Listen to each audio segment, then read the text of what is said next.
Hello and welcome. This is like the world's smallest read of the week's video because I don't seem to have read that many books.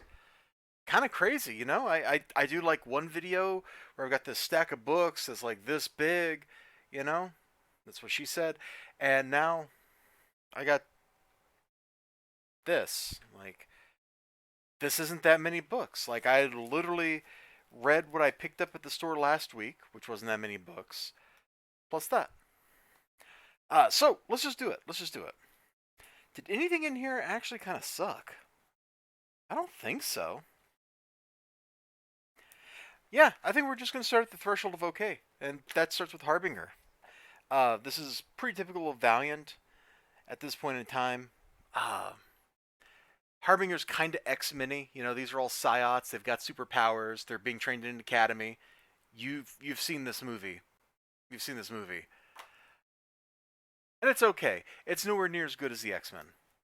And the art is sometimes okay, sometimes not okay, and we're not even going to go into it because it doesn't matter. This book is a flip book. It's got Brigade on one side, number 4, and it's got Youngblood 5 on the other. And it was alright.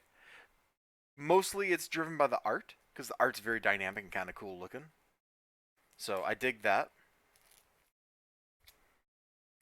And, I'm trying to decide, like, do I just want to, like, dive straight into all this other stuff is awesome? You know what? I kind of think these two Marvel True Believer books, they're really good, but I don't know that they make it to where I can say awesome. I think they got to stop at just really good. They're both great stories. Peter Parker outsmarting the villains and being outsmarted and stuff. There's just some great back and forth interplay in this book. The art's fine. This Bullseye story actually made me kind of like Bullseye, so it's got that going for it. And, you know what? I think Halcyon has to go also just below the awesome cutoff. Like, if I'm totally honest, I really enjoyed the book, but would I say it was awesome right now, right this second? I don't know. I might have said it was awesome in the review, but I wouldn't say it right this second. So we'll just put it right there. So, what was awesome? I got 3 books here. Now, part of Hush is just going to go here automatically. So, if you've read Hush, you're good. This, in my mind, is awesome. This is a great setup issue, but something really needs to happen in this story. If in the next issue nothing major happens in this story, I'm not going to call it awesome. I'm going to be like, oh, this needed something awesome. And finally, the book of the week. It's 25 years old. Superman, Man of Steel, number 22, the 13th part of the Reign of the Superman story. This book was dope. My favorite book this week. We're going to kind of flip back here and just open some stuff up and let you look at it because I don't know that I showed this off on stream. And I kind of don't just want to leave you with like a 3-minute video because what's the point? But you can kind of see what the art looks like here in Harbinger. Like, this looks very Valiant. Was this when Jim Shooter was still running the show? Because Jim Shooter used to beat comic books out of people. Like, I'm pretty sure he just physically punched everybody until they produced books. No, I don't see his. Wasn't this his company? Like the one he worked for? Well, whatever. Apparently, Bob Layton was running the show at this point. Um, yeah, here we go. In fact, this is the exact panel I was thinking of when I said something like, "I don't, the art's not always that great." I hate this panel. This is a terrible face.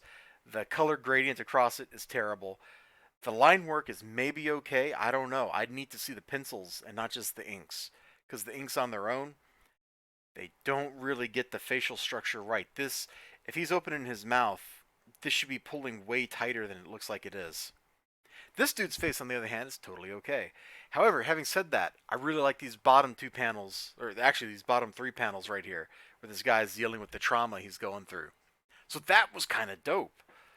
Sadly, the book doesn't really live up to that, and in fact, all the action in this book is just, oh, I can't find it now. What little action there is, because it's all about relationships, is basically just like Danger Room type stuff from the X-Men. It's ultimately not too exciting. Yeah, I know, I'm making fun of a 25-year-old book. Deal with it. Brigade, the interior art is not actually by Rob Liefeld. That's his biggest problem. You got his name all over it. Everybody goes, "Oh, Brigade, Liefeld made that," and then there's no Liefeld art except on the cover. Same thing with the Youngblood story on the other side. Uh, the actual stories themselves, they're that kind of image. Oh gosh, let me just pull this open so you can look, because that's the only way that you're going to get this across.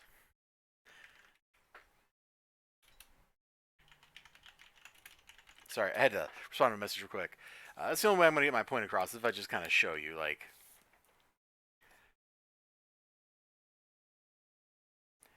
let's see, is it the Brigade side I want to show? Let me just kind of flip through and find exactly the section I'm looking for. Did I go way too far forward? Or am I actually thinking of the Youngblood? I must be thinking of the Youngblood side. I was. Alright, so you got like these gigantic panels, which could be really cool, but it's like you're just looking at a bunch of pinup art. And that there's not really a whole story here. It's a little bit of a letdown. The hero showing up and defeating the ultimate villain is kind of...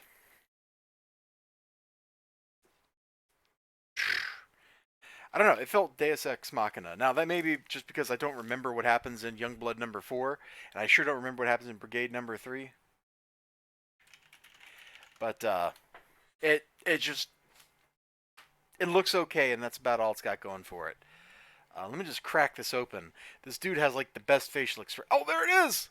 He's got the best pair of facial expressions. Check this guy out right here, man. Check this dude out. Aren't those great? Anyway, Bullseye is totally nuts in a completely melodramatic, over-the-top way, and I loved it. This was a hoot to read. I wouldn't call it awesome, but boy, I sure had fun. The Green Goblin story, kind of the same way. And I got reviews of like a lot of this stuff that went up in the past week, and you can go check those out. But you know, the Green Goblin story, like he's fighting the Enforcers, who cares, right? But there's some cool stuff in this book. Hulk shows up near the end.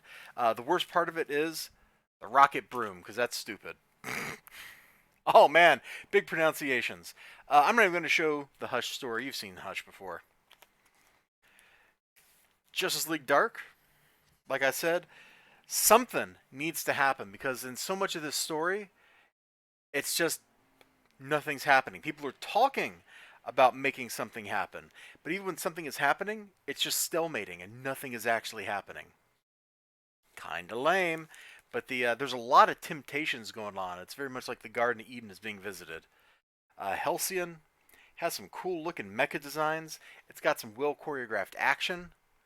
I dug it a lot. It was a lot of fun to read, but I don't know that it was actually awesome. I might have said it was awesome when I was doing the review, but with the benefit of hindsight, I think I would kind of tone that back down to it was just pretty darn good. It was very good. It was really good. I had a lot of fun reading it. The mecha designs are great.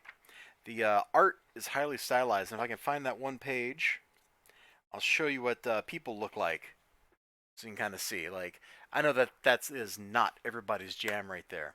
The actual story itself, resistance movement, military sci-fi. It's fun stuff. And finally, my book of the week. Let me just flip forward to something actiony.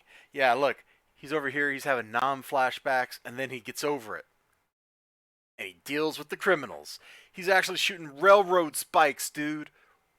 What the frick-a-doo? Who does that? Who does that? Steel does that. That's who. Plus, this is an incredible cardstock die-cut cover. Love it. You all take care of yourselves. Remember to like, comment, subscribe, all that good stuff. I sure hope to see you again next time. Until then, bye-bye.